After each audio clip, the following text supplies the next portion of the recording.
আসসালামু আলাইকুম ওয়া রাহমাতুল্লাহি ওয়া বারাকাতুহু। ইন্নাল হামদালিল্লাহ ওয়াসসালাতু ওয়াসসালামু আলা রাসূলিল্লাহ আম্মা বাদ।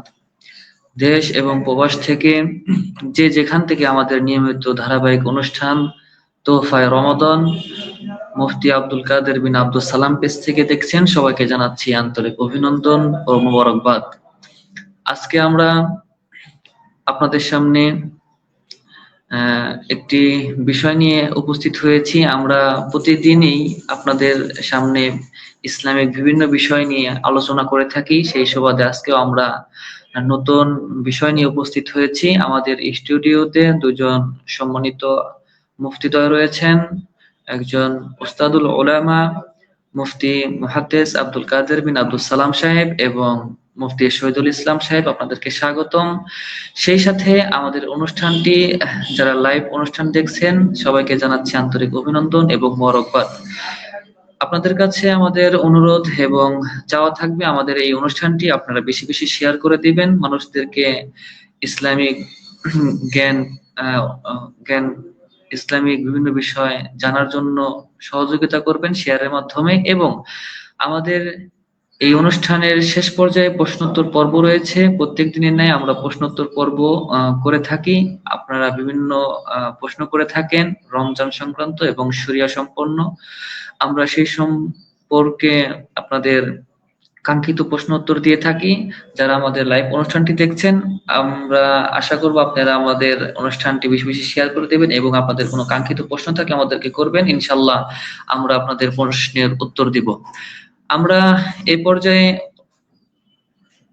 চলে যাচ্ছি মুফতি আব্দুল কাদের বিন আব্দুল সালাম সাহেবের কাছে। তার কাছে আমরা জানতে চাব সেহেরি ও ইফতারের গুরুত্ব এবং ফজিলত সম্পর্কে। মুফতি আব্দুল কাদের বিন আব্দুল সালাম সাহেব, আপনি আমাদের শুনতে পাচ্ছেন? জি, শুনতে পাচ্ছি। আসসালামু আলাইকুম ওয়া রাহমাতুল্লাহি ওয়া বারাকাতুহু। আলহামদুলিল্লাহি রাব্বিল আলামিন ওয়াসসালাতু ওয়াসসালামু আলা রাসূলি মুহাম্মাদিন ওয়া আলা আলিহি ওয়া আসহাবিহি আজমাইন, আম্মা বা'দ। দূরের এবং কাছের, দেশের এবং প্রবাসের যে যেখান থেকে আমাদেরকে তোহফায়ে রমাদান অনুষ্ঠানটি শুনতে পাচ্ছেন, দেখতে পাচ্ছেন, এবং স্নেহের সঞ্চালক, বিজ্ঞ সঞ্চালক মুফতি শিখুজ্জামান আল আজহারি এবং স্নেহের মুফতি শহীদুল ইসলাম সহ যারাই দেখছেন অনুষ্ঠানটি, সকলকে আন্তরিক মোবারকবাদ। এবং আজ হচ্ছে 7ই রমাদান। এই 7ই রমাদানের মধ্যে ইসলামের সর্বপ্রথম যুদ্ধ হয়েছিল, যেটি বদর যুদ্ধ, যেটি আজ 7ই রমাদান, বদর দিবস। অন্যদিকে হচ্ছে মহামন্বিত মহাপবিত্র মাহে রমাদান, নেকি অর্জনের মৌসুম। এই মৌসুমের মধ্যে আমরা বিশেষত বেশি করে আমরা ইবাদত করব এবং আল্লাহ তাআলার নিকট আমাদের জীবনের গুনাহগুলোকে মাফ করিয়ে নিব। তার সাথে সাথে আল্লাহ তাআলা যে সকল নিয়ামত বান্দাদের উম্মতে মুহাম্মদ সাল্লাল্লাহু আলাইহি ওয়াসাল্লামকে আল্লাহ তাআলা দিয়েছেন রোজার মাধ্যমে, সবচেয়ে বড় নিয়ামতের মধ্যে থেকে অন্যতম একটি নিয়ামত হলো বান্দা যখন রোজা রেখে সারাদিন সিয়াম সাধনার পর সে যখন ইফতারি করবে, সেই ইফতারিটাই হলো আল্লাহ তাআলার নিকট আল্লাহ তাআলার নিকট অধিক প্রিয় জিনিস এবং বান্দার নিকট হচ্ছে সবচেয়ে আনন্দের মুহূর্ত। রোজাদারের জন্য এটি বিশেষ আনন্দ মুহূর্ত। বান্দা যখন ইফতার সামনে নেয়, ঠিক সেই মুহূর্তে তার অন্তরের মধ্যে দেহময় আনন্দের হিল্লোল বয়ে যায়। সহিহ মুসলিমের মধ্যে উল্লেখ রয়েছে, রাসূল আকরাম সাল্লাল্লাহু আলাইহি ওয়াসাল্লাম উল্লেখ করেছেন, লিস-সাইমি ফারহাতানে, রোজাদারদের জন্য দুটি খুশি রয়েছে। ফারহাতুন ইনদা ফিতরিহি, যখন রোজাদার সারাদিন সে রোজা রাখবে, রোজা রাখার পর যখন ইফতারি নিয়ে বসবে, যখন সে ইফতার রোজা ভঙ্গ করবে, সে সময় তার নিকট অনেক অনেক খুশি। অপরটি হচ্ছে ফারহাতুন ইনদা লিকাই রাব্বিহি, বান্দা যখন তার রব আজ্জা ওয়া জাল এর সাক্ষাৎ করবে, সেই সাক্ষাৎটাই হবে বান্দার নিকট সবচেয়ে প্রিয় এবং অনেক খুশির জিনিস, খুশির পাত্র। উক্ত হাদিস থেকে আমরা যে বিষয়টি বুঝতে পারলাম যে একজন রোজাদারের জন্য দুটি পুরস্কার, মহা পুরস্কার রয়েছে। একটি হচ্ছে বান্দা যখন ইফতারি করবে, রোজা ভঙ্গ করবে সেই মুহূর্তটি। অপরটি হচ্ছে তার রবের সান্নিধ্যে, রবের সাথে সাক্ষাৎ করবে সেইটি। তো উপরোক্ত আলোচনা থেকে আমরা বুঝতে পারলাম, বান্দা যখন ইফতারি করবে সেই মুহূর্তটাই তার জন্য অনেক খুশির সংবাদ। শুধু এখানে শেষ নয়, আরো কিছু আল্লাহ তাআলা আমার এই ইফতারি রোজাদারের জন্য আল্লাহ তাআলা মহা নিয়ামত রেখেছেন। বান্দা যখন রোজা রাখে, রোজা রাখা অর্থাৎ ইফতারি করবে, সেই ইফতারি অবস্থায়, রোজা ভঙ্গ করা অবস্থায় আল্লাহ তাআলা তার দোয়া কবুল করেন। সুনানু ইবনে মাজার মধ্যে উল্লেখ রয়েছে, রাসূল আকরাম সাল্লাল্লাহু আলাইহি ওয়াসাল্লাম উল্লেখ করেছেন, ইন্না লিস-সাইমি ইনদা ফিতরিহি লা দা'ওয়াতান মা তুরাদ্দু। ইফতারের সময় রোজাদারের একটি দোয়া ফিরিয়ে দেওয়া হয় না, কমপক্ষে একটি দোয়া অবশ্যই কবুল করা হয়। সুবহানাল্লাহ। অর্থাৎ একজন রোজাদার রোজা রাখার পর সে যে সেহরি করবে, সে যে রোজা ভঙ্গ করবে, সেই মুহূর্তটি যেমনি ভাবে তার নিকট খুশির জিনিস, অপরটি হচ্ছে সে সময় তার আহ রোজা সে সময় তার দোয়া কবুল হয়। ঠিক সে সময় সে দোয়া করতে থাকবে তার মুমিন মুসলমান উম্মতে মুহাম্মদী নরনারীর জন্য, কেননা সেই সময় আল্লাহ তাআলা অসংখ্য ব্যক্তিদেরকে জাহান্নাম থেকে মুক্তি দেন। সুনানু ইবনে মাজার মধ্যে উল্লেখ রয়েছে, রাসূল আকরাম সাল্লাল্লাহু আলাইহি ওয়াসাল্লাম উল্লেখ করেছেন, ইন্না লিল্লাহি ইনদা কুল্লি ফিতরিন উতাকা ওয়া যালিকা ফি কুল্লি লাইলাতিন। আল্লাহ তাআলা প্রত্যেক ইফতারের সময় অনেক জাহান্নামীকে মুক্ত করে থাকেন এবং এটা প্রতি রাতেই করেন। সুবহানাল্লাহ। তাহলে একজন ব্যক্তি যখন সে ইফতারি করবে, সেই ইফতারি করার সময় আহ তার নিকট সবচেয়ে আনন্দ এবং খুশির বিষয় হবে একটি জিনিস। দ্বিতীয়ত হলো সে তার দোয়া প্রত্যাখ্যান করা হবে না, তার দোয়া কবুল করা হবে। এবং সে সময় সেই মুহূর্তে আল্লাহ তাআলা আহ অনেক জাহান্নামীকে আল্লাহ তাআলা মুক্তি দিয়ে দেন। এজন্য একজন রোজাদারের উচিত হবে সে যাতে আহ তার জন্য অর্থাৎ এই মুমিন মুসলমানদের জন্য দোয়া করতে থাকবে। রাসূল আকরাম সাল্লাল্লাহু আলাইহি ওয়াসাল্লাম ইফতারির বিষয়ে বলেন, যেমনটি হাদিসে কুদসির মধ্যে এসেছে, যেমন অনেক ভাইয়েরা বলেন যে সময় হওয়ার সাথে সাথে ইফতারি করার বিষয়টি, নিঃসন্দেহে রাসূল আকরাম সাল্লাল্লাহু আলাইহি ওয়াসাল্লামের একটি অভ্যাস মোবারকা ছিল, যেমনটি জামিউ তিরমিজির মধ্যে উল্লেখ রয়েছে এবং মুসনাদ আহমদ ইবনে হাম্বলের মধ্যে উল্লেখ রয়েছে, ইন্না হাব্বা ইবাদি ইলাইয়া আজালুহুম ফিতরান। সময় হওয়ার সাথে সাথে দ্রুত ইফতারি করা আমার নিকট সবচেয়ে প্রিয়। এখানে একটি বিষয় হলো যে বিলম্ব করা, তাড়াতাড়ি করার বিষয়টি, যেহেতু পূর্বের ইহুদিদের অভ্যাস ছিল, তারা অনেক অনেক বিলম্ব করে ইফতার করত। তো ঠিক এর ব্যাখ্যা হলো যে তাড়াতাড়ি ইফতারি করতে হবে, কিন্তু ইফতারির সময় যেহেতু দোয়া কবুল হয়, তো সেই ক্ষেত্রে ছোট একটি দোয়া করা যেতে পারে। যেহেতু সে সময় দোয়া কবুল হয়, কবুলিয়ত হওয়ার সময় হিসেবে দোয়া করার পর ইফতারি করা যেতে পারে, এটি তেমন কোনো বিলম্ব নয়। এমনটি রাসূল আকরাম সাল্লাল্লাহু আলাইহি ওয়াসাল্লাম করতেন। আরেকটি বিষয় হলো, ইফতারি করতে হবে পবিত্র মাহে রমাদানের মাগরিবের নামাজ এর পূর্বে, অর্থাৎ সময় হয়ে গেলে ইফতারি করার পর ইফতারি করে তারপর নামাজ আদায় করতে হবে। অর্থাৎ ইফতারি খুব অনেক কিছু লাগবে, বিষয়টি এমন নয়। আমরা যদি রাসূল আকরাম সাল্লাল্লাহু আলাইহি ওয়াসাল্লামের জীবনী মুবারাকা থেকে আল্লাহ রাসূল সাল্লাল্লাহু আলাইহি ওয়াসাল্লামের ইফতারি আমরা দেখি, তাহলে আমরা দেখতে পাবো, যেমনটি সুনানু আবু দাউদের মধ্যে এবং জামিউ তিরমিজির মধ্যে উল্লেখ রয়েছে, রাসূল আকরাম সাল্লাল্লাহু আলাইহি ওয়াসাল্লাম এর আমল ছিল, যেটি হযরত আনাস রাদিয়াল্লাহু তাআলা আনহু বর্ণনা করেন, কানা রাসূলুল্লাহি সাল্লাল্লাহু আলাইহি ওয়াসাল্লাম ইফতিরু আলা রুতাবাতিন ক্বাবলা আন ইউসাল্লিয়া। রাসূল আকরাম সাল্লাল্লাহু আলাইহি ওয়াসাল্লাম মাগরিবের নামাজের পরই তিনি খেজুর দিয়ে ইফতারি করতেন। ফাইল্লাম তাকুন রুতাবাতুন, যদি খেজুর রাসূল করিম সাল্লাল্লাহু আলাইহি ওয়াসাল্লামের কাছে না থাকতো সেহরিতে, ইফতারে, তখন রাসূল আকরাম সাল্লাল্লাহু আলাইহি ওয়াসাল্লাম তিনি পানি খেয়েই, তিনি পানির মাধ্যমেই রোজা রাখতেন। সুবহানাল্লাহ। আমরা উক্ত হাদিস থেকে জানতে পারলাম যে সেহরিতে খুব আহামরি খাবার থাকতে হবে বিষয়টি এমন নয়। যদি খেজুর থাকে, ভিজা খেজুর থাকে, কাঁচা খেজুর থাকে অথবা শুকনা খেজুর থাকে, তা না হলে পানি দ্বারাও ইফতারি করা যাবে বা করতেন। রসুল আকরাম সাল্লাল্লাহু আলাইহি ওয়াসাল্লাম উম্মতকে এটি করেই দেখিয়ে দিয়েছেন যে ইফতারি শুধু খেজুর এবং পানি অথবা খেজুর না থাকলে পানি দ্বারাও ইফতারি করা যেতে পারে। এবং ইফতারির সময় দোয়া করা যেমনটি আমরা করে থাকি, আহ সুনানু আবি দাউদের মধ্যে উল্লেখ রয়েছে, যেমন আল্লাহুম্মা লাকা সুমতু আলা রিজকিকা আফতারতু, অথবা আল্লাহুম্মা সুমতু লাকা ওয়া তাওয়াক্কালতু আলা রিজকিকা ওয়া আফতারতু বিরহমাতিকা। আমরা যে দোয়া পড়ে থাকি, এই দোয়া পড়া এবং নিজে ইফতারি করবে, যেহেতু ইফতারির অনেক গুরুত্ব রয়েছে, এবং রোজাদারদেরকেও ইফতারি করাতে হবে। কেননা যে ব্যক্তি রোজা রাখবে এবং যাকে রোজা ইফতারি করাবে তার জন্য সমান সওয়াব রয়েছে, এবং তার সওয়াব থেকে কোনো ধরনের কমতি থাকবে না। আর কেননা ইসলামের মধ্যে মেহমানদারি করা এর গুরুত্ব অনেক রয়েছে। এটা একটি আমল, সাদাকা, নফল সাদাকার আমল হবে। আর যেহেতু পবিত্র মাহে রমাদান, সেখানে একটি আমল করলে 10 গুণ থেকে 700 গুণ তারও বেশি আল্লাহ তাআলা বাড়িয়ে দেন। সুবহানাল্লাহ। তাহলে এটি একটি সাদাকা, সেই হিসেবে মেহমানদারি করানো।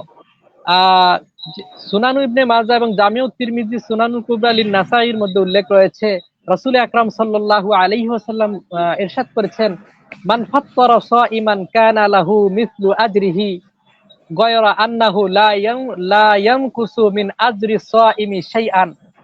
কেউ যদি কোনো রোজাদারকে ইফতারি করায় তাহলে সে ওই রোজাদারের সমান সওয়াব লাভ করবে, আর এতে ওই রোজাদারের সওয়াবের কোনো কমতি করা হবে না। সুবহানাল্লাহ। তাতে আমরা বুঝতে পারলাম একজন রোজাদার সে রোজা রাখার পর সে সেহরি করবে এবং তার সাথে সে ইফতারি করবে এবং অপর ভাইকে ইফতারি করাবে। ইফতারি করলে অনেকগুলো ফজিলত রয়েছে, যার মাধ্যমে আমরা শুরুতেই দেখেছিলাম সহিহ মুসলিমের রিওয়ায়াত, যেখানে যে রাসূল আকরাম সাল্লাল্লাহু আলাইহি ওয়াসাল্লাম বলেছিলেন যে একজন রোজাদারদের জন্য, একজন ব্যক্তির জন্য দুটি খুশি, রোজাদার জন্য দুটি খুশি। একটি হচ্ছে বান্দা যখন রোজা রাখবে, রোজা রাখা অবস্থায় সে ইফতারি করবে, সেই ইফতারের মুহূর্তটি হচ্ছে এটা অনেক আনন্দময় মুহূর্ত। তারপর আমরা জানতে পারলাম যে ইফতারির সময় দোয়া কবুল হয়, দোয়া প্রত্যাখ্যান করা হয় না, এবং এ সময় আল্লাহ তাআলা অসংখ্য জাহান্নামীকে মুক্তি দিয়ে দেন। এমনই ভাবে অসংখ্য অসংখ্য ফজিলত রয়েছে। আর রাসূল আকরাম সাল্লাল্লাহু আলাইহি ওয়াসাল্লাম ইফতারি কি দিয়ে করতে হবে সেটি হাতে কলমে শিখিয়ে দিয়েছেন এবং দেখিয়ে দিয়েছেন। যেমনটি রাসূল আকরাম সাল্লাল্লাহু আলাইহি ওয়াসাল্লামের নিকট যখন খেজুর থাকতো, শুকনা খেজুর অথবা ভিজা খেজুর, তিনি খেজুর ইফতারি করতেন, অতঃপর পানি পান করতেন। আর যখন খেজুর না থাকতো তখন তিনি পানি পান করতেন। জি, ধন্যবাদ মুফতি আব্দুল কাদের বিন আব্দুল সালাম সাহেবকে। আমরা পুনরায় আবার আপনার নিকট আসব। অত্যন্ত গুরুত্বপূর্ণ আলোচনা করতেছিলেন সেহরি ইফতারির গুরুত্ব এবং ফজিলত সম্পর্কে। আজকে একটি বিশেষ দিবস রয়েছে, সেটি হচ্ছে বদর দিবস। আমরা এই বদর দিবসের তাৎপর্য এবং এর বদর দিবস থেকে আমাদের শিক্ষা, এই সম্পর্কে আমরা মুফতি শহীদুল ইসলাম সাহেবের কাছে জানতে চাবো। ইসলামের সবচেয়ে গুরুত্বপূর্ণ এবং সবচেয়ে বড় যুদ্ধ, যেটি প্রথম যুদ্ধ, সেটি হচ্ছে বদর। এই বদর যুদ্ধে মুসলমান এবং কাফেরদের মাঝে একটি বিশাল বড় সংঘর্ষ হয়েছিল, যেটা ইসলামের সবচেয়ে গুরুত্বপূর্ণ একটি যুদ্ধ হিসেবে আমরা জানি। এই বদর যুদ্ধে যুদ্ধটা হয়েছিল দ্বিতীয় হিজরত, রাসূল সাল্লাল্লাহু আলাইহি সাল্লাম যখন মক্কা থেকে মদিনায় হিজরত করে আসেন, হিজরতের দ্বিতীয় বছর 17ই রমজান, অর্থাৎ আজকের দিনটিতেই সেই ঐতিহাসিক বদর যুদ্ধ সংঘটিত হয়েছিল। এই বদর যুদ্ধেও সংঘটিত হয়েছিল একটি বাণিজ্যিক কাফেলাকে প্রতিরোধ করার মধ্য দিয়েই। যখন রাসূল সাল্লাল্লাহু আলাইহি সাল্লাম জানতে পারলেন কুরাইশদের একটি বড় বাণিজ্যিক কাফেলা মুসলমানদের ধ্বংস করার জন্য, মুসলমানদের বিরুদ্ধে ধন সম্পদ এবং অস্ত্র সংগ্রহ করার জন্য সিরিয়ার দিকে যাত্রা করছেন, তখন রাসূল সাল্লাল্লাহু আলাইহি সাল্লাম এই বাণিজ্যিক কাফেলাটাকে প্রতিরোধ করার জন্য কিছু সংখ্যক সাহাবীদেরকে নিয়ে সেই কাফেলা প্রতিরোধ করার জন্য গিয়েছিলেন। এই বদর স্থানটা হচ্ছে মক্কা থেকে মদিনা থেকে 130 কিলোমিটার দূরে একটি বদর নামক এলাকা। সেখানে রাসূল সাল্লাল্লাহু আলাইহি ওয়াসাল্লাম গিয়েছিলেন সেই বাণিজ্যিক কাফেলাটাকে বাধা দেওয়ার জন্য। কিন্তু যখন রাসূল সাল্লাল্লাহু আলাইহি ওয়াসাল্লাম সেখানে পৌঁছান, ইতিমধ্যে সেই বাণিজ্যিক কাফেলাটি সিরিয়ার দিকে রওনা হয়ে চলে যায়। তখন রাসূল সাল্লাল্লাহু আলাইহি ওয়াসাল্লাম তাদেরকে বাধা দিতে পারেননি।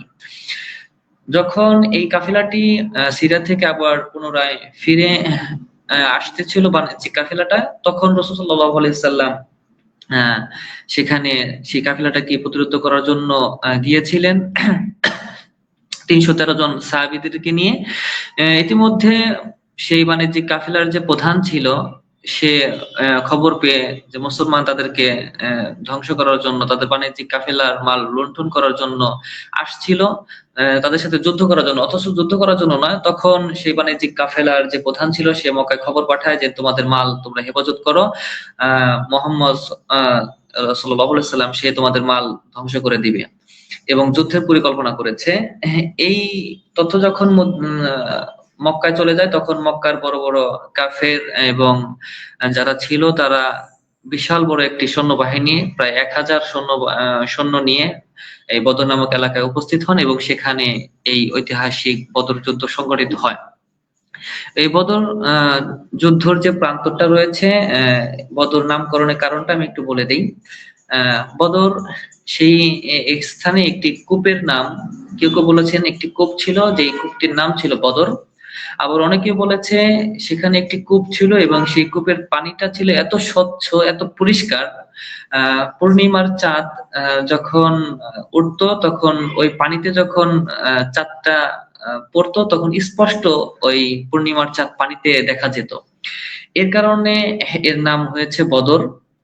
তো এই বদর প্রান্তে মুসলমানদের সাথে কাফেরদের যে একটি মানে ঐতিহাসিক যুদ্ধ হয়েছিল, এই যুদ্ধটা ইসলামের ইতিহাসে একটি গুরুত্বপূর্ণ যুদ্ধ এবং আল্লাহ তাআলা রব্বুল আলামিন মুসলমানদেরকে যে সাহায্য করেন এবং ফেরেশতাদের মাধ্যমে যে সাহায্য করেন, তার দৃষ্টিকোণ, তার বাস্তব প্রমাণ হচ্ছে বদর যুদ্ধ।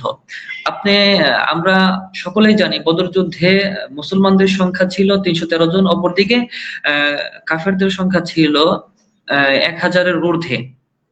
1000-এর ঊর্ধ্বে এবং এদিকে মুসলমানের সংখ্যা ৩১৩ জন। তাদের কাছে কোনো তেমন কোনো অস্ত্র নেই, শস্ত্র নেই, কোনো অশ্বারোহী নেই, তীরন্দাজ নেই। অন্যদিকে কাফেরদের নিকট এত এত সৈন্যবাহিনী এবং তাদের কাছে অশ্বারোহী আছে, অস্ত্র আছে, শস্ত্র আছে, সমস্ত কিছু তাদের কাছে বেশি। কিন্তু মুসলমানদের একটি ইমানি চেতনা ছিল, ইমানি শক্তি ছিল যে মহান রব্বুল আলামিন তাদেরকে সাহায্য করবেন। এই ক্ষেত্রে যখন বদর যুদ্ধ সংঘটিত হয়, রাসূল সাল্লাল্লাহু আলাইহি ওয়াসাল্লাম দোয়া করেছিলেন এবং আল্লাহ তাআলা কুরআন শরীফে এভাবে বলেছেন, বিসমিল্লাহির রহমানির রহিম, ইযা তাস্তাগীসু রাব্বাকুম ফাস্তাজাবা লাকুম আন্নী মুমিদ্দুকুম মিনাল মালাইকাতি মুরদিফিন। মহান রব্বুল আলামিন বলেন, যখন তোমরা তোমাদের রবের নিকট সাহায্য চেয়েছিলে তখন তিনি বলেছিলেন আমি তোমাদেরকে সাহায্য করব একের পর এক ধারাবাহিকভাবে 1000 ফেরেশতার মাধ্যমে। মহান রব্বুল আলামিন এই বদর যুদ্ধে মুসলমানদেরকে সাহায্য করার জন্য 1000 ফেরেশতা নিয়োগ করেছিলেন এবং ফেরেশতাদের মাধ্যমে আল্লাহ তাআলা এই বদর যুদ্ধে মুসলমানদের সাহায্য করেছিলেন। আবার অন্য আয়াতে মহান রব্বুল আলামিন বলেছেন, বিসমিল্লাহির রহমানির রহিম, ওয়া লাকাদ নাসারাকুমুল্লাহু বিবাদরিন ওয়া আনতুম আযিল্লাতুন।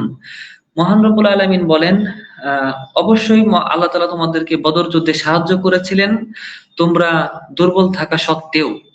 মহান রব্বুল আলামিন আমাদের মুসলমানদেরকে বদর যুদ্ধে সাহায্য করেছিলেন এবং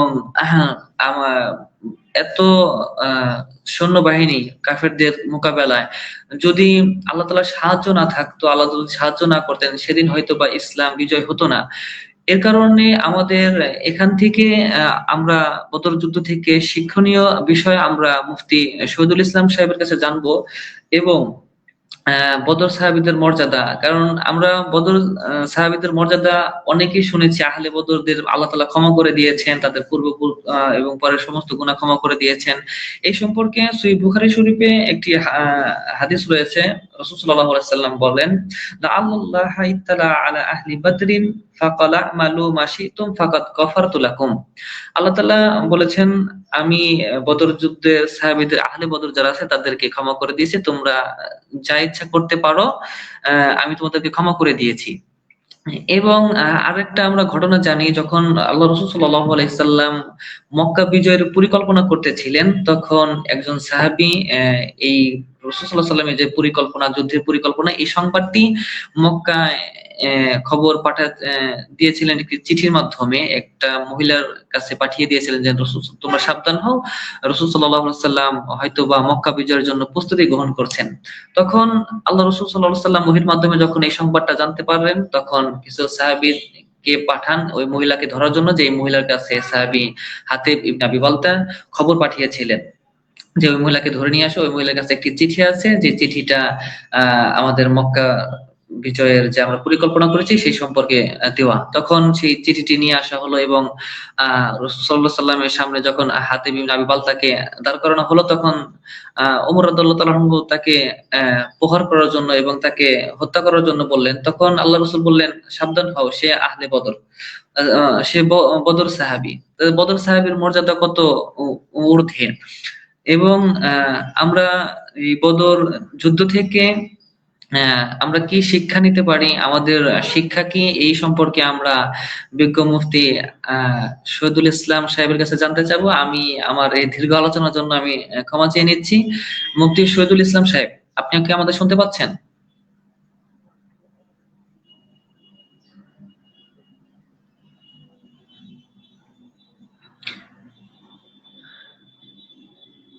মুফতি শহীদুল ইসলাম।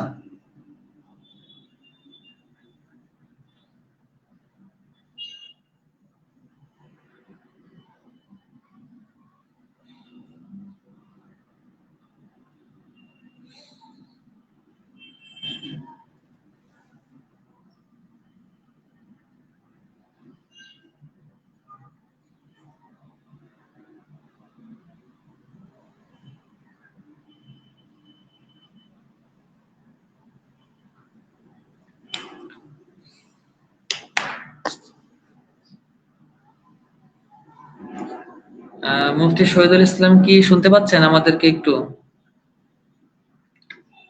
হয়তোবা তাদের নেট সমস্যার কারণে আমাদেরকে শুনতে পাচ্ছেন না।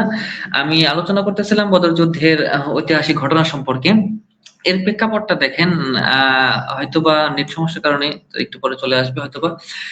মুসলমানদের সংখ্যা ছিল ৩১৩ জন, অপরদিকে কাফেরদের সংখ্যা ছিল ১,০০০-এর ঊর্ধ্বে। এবং এই যুদ্ধটা পরিশেষে মুসলমানদের বিজয় হয়েছিল আল্লাহ তাআলার সাহায্যের মাধ্যমে। আল্লাহ যদি সাহায্য না করতেন তাহলে কোনো কিছুই সম্ভব নয়। আল্লাহ তাআলার সাহায্যের মাধ্যমে মুসলমানদের বিজয় হয়েছিল। এই যুদ্ধে মুসলমানদের সাথে কাফেরদের যে যুদ্ধ হয়েছিল, এই যুদ্ধে মুসলমানদের মধ্যে মাত্র ১৩ জন, পক্ষান্তরে ১৪ জন শহীদ হয়েছিলেন, শহীদের দরজা লাভ করেছিলেন সাহাবীদের মধ্যে থেকে। এবং এবং অপরদিকে কাফেরদের সংখ্যা ছিল ১,০০০-এর ঊর্ধ্বে। তাদের এই যুদ্ধে নিহত হয়েছিল ৭০ জন এবং ৭০ জন লোক বন্দী হয়েছিল এবং বাকি সবাই পরাজিত হয়ে পালায়ন করে ফিরে যায়। এই যুদ্ধে মক্কার যে বড় বড় কাফের ছিল, আবু জাহেল, উতবা, সাইবা, রবিয়া এবং বড় বড় কাফের ছিল, তারা এই যুদ্ধে নিহত হয়, পরাজিত হয়। এবং এই যুদ্ধে যখন রাসূল সাল্লাল্লাহু আলাইহি ওয়াসাল্লাম যুদ্ধের ময়দানে যান সাহাবীদেরকে নিয়ে, তখন আল্লাহ রাসূল সবসময় আল্লাহর কাছে দোয়া করতেছিলেন যাতে আল্লাহ এই যুদ্ধে তাদেরকে বিজয় দান করেন। ও পরিশেষে মহান রব্বুল আলামিন মুসলমানদেরকে, আমাদেরকে বিজয় দান করেছেন। আমরা সরাসরি মুফতি শহীদুল ইসলাম সাহেবের কাছে এই বদর যুদ্ধের থেকে আমাদের মুসলমানদের শিক্ষণীয় কি, এ বিষয় সম্পর্কে আমরা জানবো। আমি এখন আমার কথা না বাড়িয়ে সরাসরি মুফতি শহীদুল ইসলাম সাহেবের কাছে চলে যাচ্ছি। আপনি শুনতে পাচ্ছেন আমাদেরকে? জি, শুনতে পাচ্ছি। নাহমাদুহু ওয়া নুসাল্লি আলা রাসূলিহিল কারীম, আম্মা বা'দ। ফাআউযু বিল্লাহি মিনাশ শাইতানির রাজীম। বিসমিল্লাহির রাহমানির রাহিম। ওয়া আলাল্লাহি ফালইয়াতাওয়াক্কালিল মুমিনুন। সাদাকাল্লাহুল আযীম ওয়া সাদাকা রাসূলুহুন নাবিয়্যুল হাবিবুল কারীম।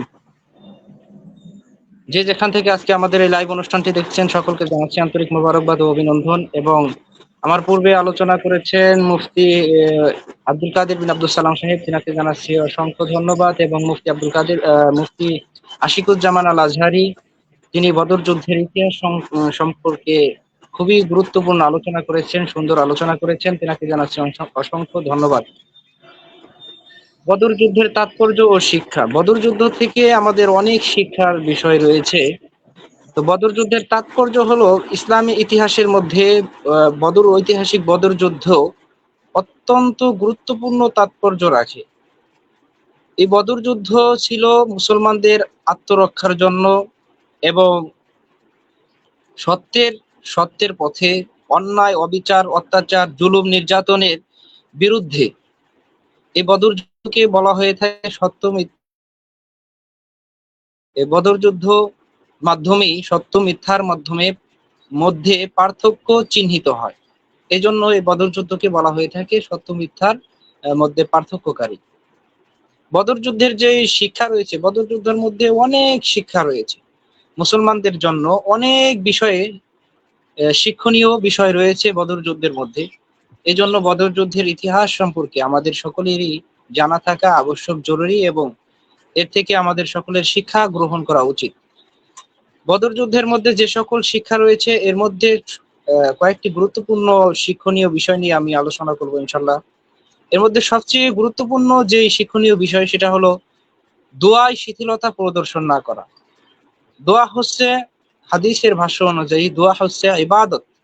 যে কোনো কাজের ক্ষেত্রেই দোয়া করা, দোয়ার ক্ষেত্রে শিথিলতা প্রদর্শন না করা। সেটা হতে পারে দুনিয়ার ক্ষেত্রে, দুনিয়ার কোনো বিষয়, অথবা আখিরাতি কোনো বিষয়। দুনিয়ার বিষয়ের ক্ষেত্রেও দোয়া করা, আখিরাতের কোনো বিষয়ের ক্ষেত্রেও দোয়া করা। কঠিন বিপদ আপদের ক্ষেত্রে, এমনকি জীবনের চরম মুহূর্তে, জীবনের কঠিন মুহূর্তে খুবই মনোযোগের সাথে আল্লাহর উপরে ভরসা রেখে দোয়া করা। কারণ বদর যুদ্ধে যখন কাফেরদের পরাশক্তিকে দমন করার জন্য আল্লাহ রাসূল সাল্লাল্লাহু আলাইহি ওয়াসাল্লাম মাত্র 313 জন সাহাবীদেরকে নিয়ে যখন তাদের মোকাবেলায় সম্মুখীন হয়েছেন, আর কাফেরদের সংখ্যা ছিল 1000 পরিমাণ, 1000-এর সম্মুখে মাত্র 313 জনের সংখ্যা খুবই সামান্য। এই জন্য আল্লাহর রাসূল সাল্লাল্লাহু আলাইহি ওয়াসাল্লাম আল্লাহ তাআলার দরবারে বদর যুদ্ধের পূর্ব মুহূর্তে দোয়া করেছেন, এ বলে যে, হে আল্লাহ, আপনি আমার সাথে যে প্রতিশ্রুতি দিয়েছেন সেই প্রতিশ্রুতি পূর্ণ করেন। আপনি আমার সাথে যে ওয়াদা করেছেন সেই ওয়াদার সাহায্য কামনা করছি। এভাবে আল্লাহ রাসূল সাল্লাল্লাহু আলাইহি ওয়াসাল্লাম বদর যুদ্ধে দোয়া করেছেন, যেটা এই সম্পর্কে মুসলিম শরীফের মধ্যে একটি হাদিসই রয়েছে যে আল্লাহ রাসূল সাল্লাল্লাহু আলাইহি ওয়াসাল্লাম এভাবে আল্লাহর কাছে দোয়া করেছেন, আল্লাহ, আপনি আমার সাথে যেই প্রতিশ্রুতি দিয়েছেন তা পূর্ণ করুন, এবং আপনি আমার সাথে যে ওয়াদা করেছেন তার সাহায্য নিবেদন করছি। এভাবে আল্লাহ রাসূল দোয়া করেছেন। যেই দোয়ার প্রতিশ্রুতিতে মুসলমানগণ বিজয় অর্জন করতে পেরেছেন। আর বদর যুদ্ধের দোয়া যে আল্লাহ তাআলা কবুল করেছেন, এটা নিঃসন্দেহে, যেটা সম্পর্কে আল্লাহ রাব্বুল আলামিন পবিত্র কালামুল্লাহ শরীফের মধ্যে সূরা আনফালের 9 নং আয়াতের মধ্যে বলেছেন যে, ইজ তাস্তাগীসুনা রাব্বাকুম ফাস্তাজাবা লাকুম আন্নী মুমিদ্দুকুম বিআলফিম মিনাল মালাইকাতি মুরদিফিন। অর্থাৎ আল্লাহ পাক রব্বুল আলামিন বলতেছেন, ইজ তাস্তাগীসুনা রাব্বাকুম, স্মরণ করো সে সময়ের কথা যখন তোমরা তোমাদের প্রতিপালকের নিকট সাহায্য কামনা করেছিলে, ফাস্তাজাবা লাকুম, তখন তোমাদের প্রতিপালক তোমাদের সাহায্যে জবাব দিয়েছিলেন যে, আন্নী মুমিদ্দুকুম বিআলফিম মিনাল মালাইকাতি মুরদিফিন, যে আমি তোমাদেরকে 1000 ফেরেশতার মাধ্যমে সাহায্য করব, যারা পরপর ধারাবাহিকভাবে আসবে।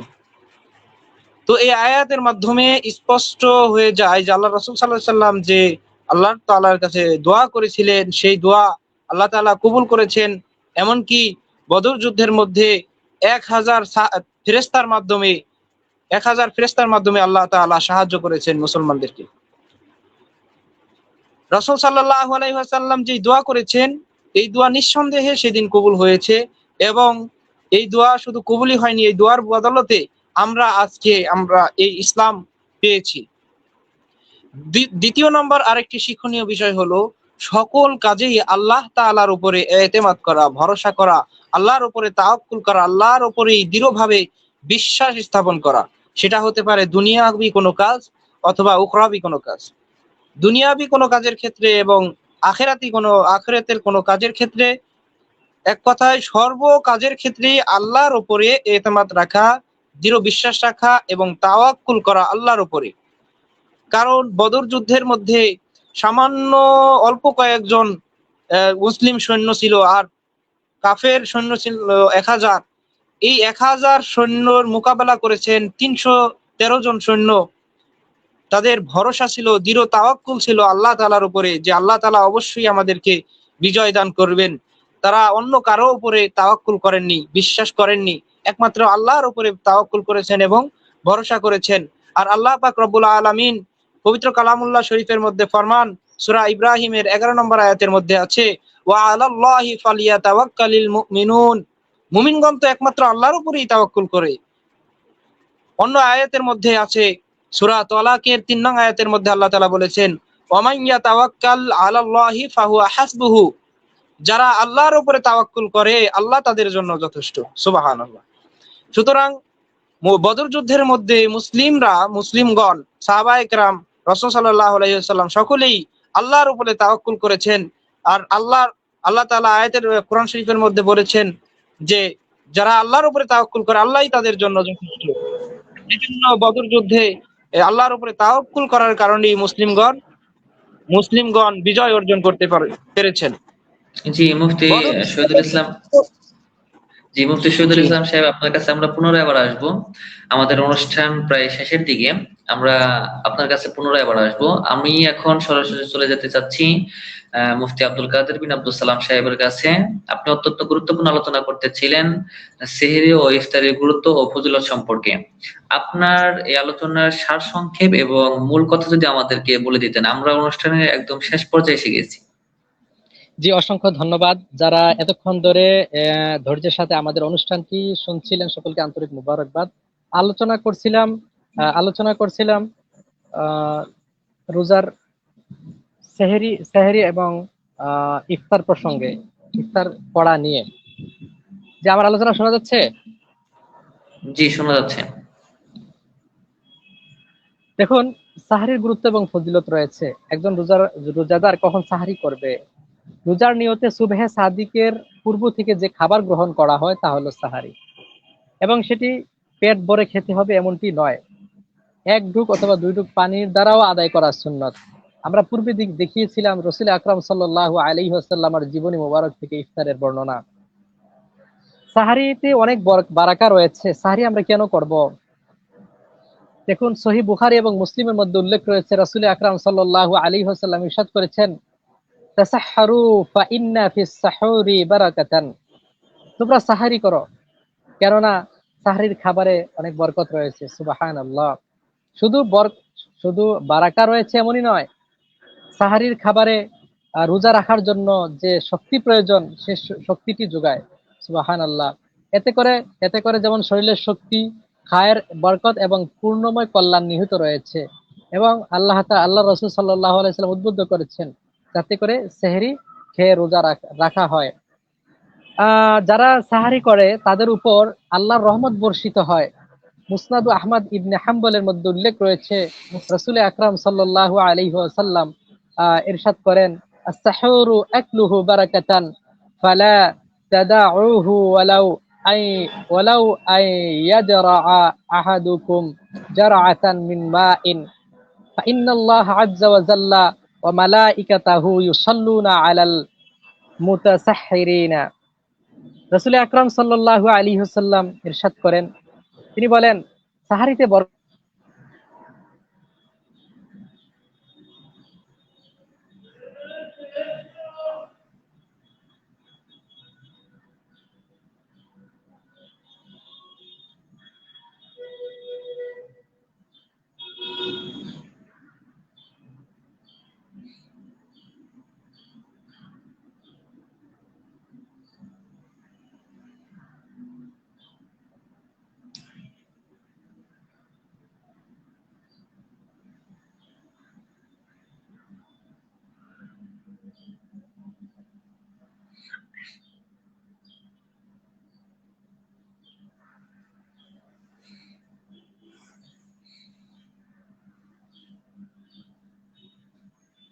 আহ, আলোচনা শুনতে জি পাচ্ছেন? আপনি মুফতি জি আশিকুজ্জামান আল আজহারি। জি আলোচনা শুনছি। আমি রাসূল আকরাম সাল্লাল্লাহু আলাইহি ওয়াসাল্লাম ইরশাদ করছিলেন যে সাহরি খাওয়াতে বরকত রয়েছে, অতএব তোমরা তা ছেড়ো না, এক ঢুক পানি পান করে হলেও সাহরি গ্রহণ করো। কেননা যারা সাহরি খায় আল্লাহ তাআলা তাদের উপর রহমত বর্ষণ করেন এবং ফেরেশতাগণ তাদের জন্য রহমতের দোয়া করতে থাকে। সুবহানাল্লাহ। উপরোক্ত বিষয় থেকে আমরা এই কথাই বুঝতে পারলাম যে সাহরি একটি বারাকার বিষয় এবং আল্লাহ তাআলা এবং ফেরেশতারা ওই ব্যক্তির জন্য দোয়া করতে থাকে। সুবহানাল্লাহ। সাহারি উত্তম সময় হল সর্বশেষ ওয়াক্ততে, কেননা রাসূল আকরাম সাল্লাল্লাহু আলাইহি ওয়াসাল্লাম এবং সাহাবায়ে কেরামের আমল এটিই ছিল যে সর্বশেষ ওয়াক্তে সেহরি করা। এবং সেহরি করা আমাদের এবং ইহুদিদের মধ্যে পার্থক্য রয়েছে। ইহুদিরা সেহরি করা ছাড়াই রোজা রাখতো এবং উম্মতে মুহাম্মদী সাল্লাল্লাহু আলাইহি ওয়াসাল্লামের মধ্যে বৈশিষ্ট্য হলো যে উম্মতে মুহাম্মদী সাল্লাল্লাহু আলাইহি ওয়াসাল্লাম সেহরি করবে, সেহরি করার দ্বারা রোজা রাখবে। সর্বোপরি মোট আলোচনা হলো যে যদি কোনো ব্যক্তি সেহরি করে তার জন্য বারাকা রয়েছে এবং এর প্রতি ইসলাম উদ্বুদ্ধ করেছে। আর ইফতার করা এবং করানো, ইফতার করা এবং করানো উভয়টি বরকতের বিষয়। যদি কোনো ব্যক্তি ইফতার করে রোজাদারের জন্য দুটি খুশির মধ্যে একটি খুশি হলো রোজাদার যখন ইফতার করবে এবং আল্লাহ তাআলা ওই সময় ওই মুহূর্তে দোয়া কবুল করেন এবং অসংখ্য জাহান্নামীকে ওই সময় মুক্ত করে দেন। জি সর্বোপরি কথা হলো যে ইফতার এবং সেহরি উম্মতে মুহাম্মদী সাল্লাল্লাহু আলাইহি ওয়াসাল্লামের জন্য সর্বশ্রেষ্ঠ নিয়ামতের মধ্য থেকে এগুলো, এই দুটি হলো অন্যতম একটি নিয়ামত। জি জি মুফতি আব্দুল কাদের বিন আব্দুল সালাম সাহেব অত্যন্ত গুরুত্বপূর্ণ আলোচনা করতেছিলেন। আমি একটি বিষয় আপনার কাছে জানতে চাবো, যদি সেহরি কেউ না করতে পারে সেই ক্ষেত্রে রোজা হবে কিনা?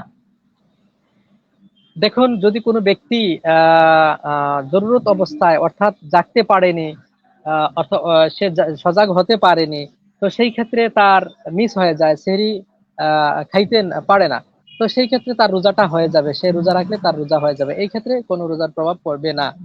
তবে জি ধন্যবাদ। ইচ্ছাকৃতভাবে এমনটি করা উচিত হবে না, সুন্নাহর খেলাফ হবে, কেননা এটা সুন্নাহ। জি ধন্যবাদ আপনাকে। আমরা আমরা অনুষ্ঠানের একদম শেষ পর্যায়ে রয়েছি। আমাদের অনুষ্ঠানের এই পর্যায়ে আমাদের আরেকজন মেহমান মৌলানা জামাল হোসেন জামালি সাহেব উপস্থিত হয়েছেন। আপনাকে অনেক ধন্যবাদ আমাদের অনুষ্ঠানে আমাদেরকে সময় দেওয়ার জন্য। আমরা আপনার কাছে একটি নাতে মুস্তাফা সাল্লাল্লাহু আলাইহি সাল্লাম শুনবো এবং আমাদের দর্শকদেরকে আপনি একটি নাতে মুস্তাফা সাল্লাল্লাহু আলাইহি সাল্লাম শোনাবেন। আমরা আপনার কাছ থেকে একটি সুন্দর নাতের আসল শুনতে চাচ্ছি। আপনি কি আমাদের শুনতে পাচ্ছেন? জি, শুনতে পাচ্ছি। জি ধন্যবাদ মুফতি হযরত মাওলানা আব্দুল আশিকুজ্জামান আল আজহারী সাহেব। মোরর কুসুম সালাম লব ডাকতে পরাণ ভুলি, তোমার প্রেমে খুশবুতে আজ, তোমার প্রেমে খুশবুতে আজ দুনিয়া জাহান যাই বলি, দুনিয়া জাহান যাই বলি। মোরর কুসুম, মোরর কুসুম সালাম লগো ডাকছে পরাণ বুলবুলি। হাই মুহাম্মদ খোদার হাবিব, বিশ্ব প্রেমিক প্রিয় রাসূল। হাই মুহাম্মদ খোদার হাবিব, বিশ্ব প্রেমিক প্রিয় রাসূল। তোমার প্রেমের খুশবুতে আজ, তোমার প্রেমের খুশবুতে আজ জান্নাতের ওই দ্বার খুলি, জান্নাতের ওই দ্বার খুলি। মোরর কুসুম, মোরর কুসুম সালাম লগো ডাকছে পরাণ বুলবুলি। হাই গো হযরত তুমি কি সেই ফুল, তাই তো খোদা জানাই তোমায়, তাই তো খোদা জানাই তোমায় আসসালাতুম হাজার বার, আসসালাতুম হাজার বার। সাল্লাল্লাহু সাল্লাল্লাহু আলাইহি সাল্লাম সন্দে সন্দে সুর তুলি। মোরর কুসুম, মোরর কুসুম সালাম লগো ডাকছে পরাণ বুলবুলি। তোমার প্রেমের খুশবুতে আজ তোমার প্রেমের খুশবুতে আজ দুনিয়া জাহান যাই বলি, জান্নাতের ওই দ্বার খুলি। মরুর কুসুম সালাম লগো, ডাকছে পরাণ বুলবুলি। আসসালামু আলাইকুম ওয়া রাহমাতুল্লাহি ওয়া বারাকাতুহু। ওয়ালাইকুম আসসালাম। ধন্যবাদ প্রিয় মৌলানা জামাল হোসেন জামালি সাহেবকে সুন্দর একটি নাতে রাসূল সাল্লাল্লাহু আলাইহি সাল্লাম পরিবেশন করার জন্য। আমাদের অনুষ্ঠান একদম শেষ পর্যায়ে রয়েছে। আমাদের এই অনুষ্ঠানে আমরা এখন প্রশ্নোত্তর পর্বে চলে যেতে চাচ্ছি। আমরা আশা করব আমাদের অনুষ্ঠানটি যেখান থেকে দেখছেন আপনারা শেয়ারের মাধ্যমে আমাদের অনুষ্ঠানটি প্রচার করবেন এবং মানুষদেরকে ইসলামী বিভিন্ন বিষয় জানার জন্য সহযোগিতা করবেন। আমরা এখন অনুষ্ঠানের শেষ পর্যায়ে রয়েছি। আমাদের অনুষ্ঠানে যারা আমাদেরকে আপনাদের যদি কোনো কাঙ্ক্ষিত প্রশ্ন থাকে আমাদের কমেন্ট বক্সে করতে পারেন। আশা করি আপনাদের প্রশ্নের উত্তর পেয়ে যাবেন ইনশাল্লাহ। তো আমাদের এক ভাই প্রশ্ন করেছেন, এমডি আশরাফুল ইসলাম। আমি মুফতি আব্দুল কাদের বিন আব্দুল সালাম সাহেবের কাছে যাচ্ছি। সালাম দিয়েছেন। ওয়ালাইকুম আসসালাম হুজুর, আমার প্রশ্ন হলো সেহরি খাবার অবস্থায় আজান দিয়ে দিলে কি করণীয়? অসংখ্য ধন্যবাদ প্রশ্নকারীকে। দেখুন, যদি কোনো ব্যক্তি সেহরি খাওয়া অবস্থায় তার আজান দিয়ে দেয়, তাহলে আজান দিয়ে দেওয়ার কারণে তার সেহরি খাওয়া তার জন্য অবৈধ হয়ে পড়ে। অর্থাৎ সে আর সেহরি কোনো কিছু খাবার বা পানীয় সে খেতে পারবে না। অর্থাৎ আজান দেওয়া হয় যখন সেহরির মুহূর্ত শেষ হয়ে যায়, শেষ মুহূর্তে দেওয়া হয়, তারপরে আর সময় থাকে না। ওই মুহূর্তে সে যদি খাবার অথবা পানীয় গ্রহণ করে তাহলে তার রোজা ভঙ্গ হয়ে যাবে। সতর্কতা স্বরূপ সময় শেষ হওয়ার 2-4 মিনিট আগ থেকেই এলান দেওয়া হয়, অথবা যদি সে সেই ক্ষেত্রে লক্ষ্য না করতে পারে, তো সে যখন পর্যন্ত খেয়েছে সে খাবে। আজান দেওয়া অবস্থায় সে আর খাবার পরিত্যাগ করবে, আর খাবার খাবে না। জি জি, ধন্যবাদ মুফতি আব্দুল কাদের বিন আব্দুল সালাম সাহেবকে। এবং যে ভাই প্রশ্ন করেছেন আশা করি আপনার কাঙ্ক্ষিত প্রশ্নের উত্তর পেয়েছেন। আমি এখন সরাসরি মুফতি শহীদুল ইসলাম সাহেবের কাছে চলে যাচ্ছি। আমাদের সময় একদম সংক্ষিপ্ত। আপনার কাছে আমরা জানতে চাবো, আপনি আলোচনা করতেছিলেন বদর যুদ্ধের মাধ্যমে মুসলমানদের শিক্ষা এবং করণীয় এবং তাৎপর্য সম্পর্কে। আমাদের যদি এর মূল সার কথা আপনি 2-1 মিনিটে আমাদের আমাদেরকে জানাতেন। ধন্যবাদ মুফতি আশিকুজ্জামান আল আজহারী সাহেবকে আবার সুযোগ দেওয়ার জন্য। তো আমরা যে আলোচনা করতেছিলাম বদর যুদ্ধের শিক্ষা। বদর যুদ্ধ থেকে অসংখ্য শিক্ষণীয় বিষয় আমাদের জন্য রয়েছে, যেগুলো আলোচনা করলে ঘন্টার পর ঘন্টা চলে যাবে। আসলে সবগুলো বিষয় মানে বলা সম্ভব না। তারপরেও আমি কয়েকটা বিষয় যেগুলো গুরুত্বপূর্ণ শিক্ষণীয় বিষয় এগুলোর কথা বলে দিতেছি।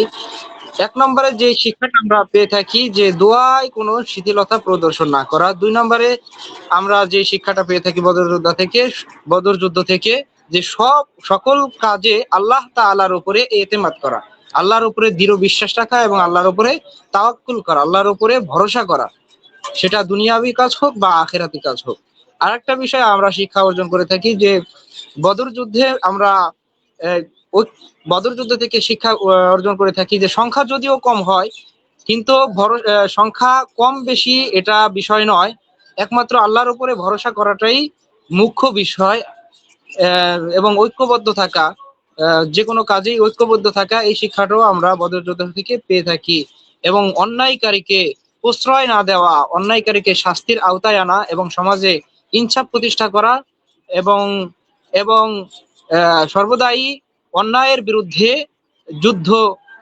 অন্যায়ের প্রতিবাদ করা, এই শিক্ষাগুলো আমরা বদর যুদ্ধ থেকে পেয়ে থাকি। বর্তমানেও যদি কেউ কোনো ব্যক্তি অন্যায়ের বিরুদ্ধে আল্লাহর উপরে পরিপূর্ণ তাওয়াক্কুল করে অন্যায় মুসলিম বিদ্বেষী এবং অন্যায় অত্যাচার জুলুম নির্যাতনের বিরুদ্ধে ঐক্যবদ্ধ হয়ে যদি প্রতিবাদ করা হয় তাহলে ইনশাআল্লাহ অবশ্যই মুসলিমগণ বিজয় লাভ করবেন। জি, ধন্যবাদ মুফতি শহীদুল ইসলাম সাহেবকে। অত্যন্ত গুরুত্বপূর্ণ আলোচনা করতেছিলেন বদর যুদ্ধর শিক্ষা এবং তাৎপর্য নিয়ে। আমরা অনুষ্ঠানের একদম শেষ পর্যায়ে চলে এসেছি। আমরা আমাদের আজকের এই অনুষ্ঠান লাইভ প্রোগ্রামটি এখানেই শেষ করতে চাচ্ছি। আমাদের অনুষ্ঠানটি যে যেখান থেকে দেখছেন সবাইকে শুভেচ্ছা জানিয়ে এবং সবার সুস্থতা কামনা করে আজকের অনুষ্ঠান আমরা এখানেই বিদায় নিচ্ছি। ওয়া আখিরু দাওয়ানা আনিল হামদুলিল্লাহি রাব্বিল আলামিন। আসসালামু আলাইকুম ওয়া রাহমাতুল্লাহ।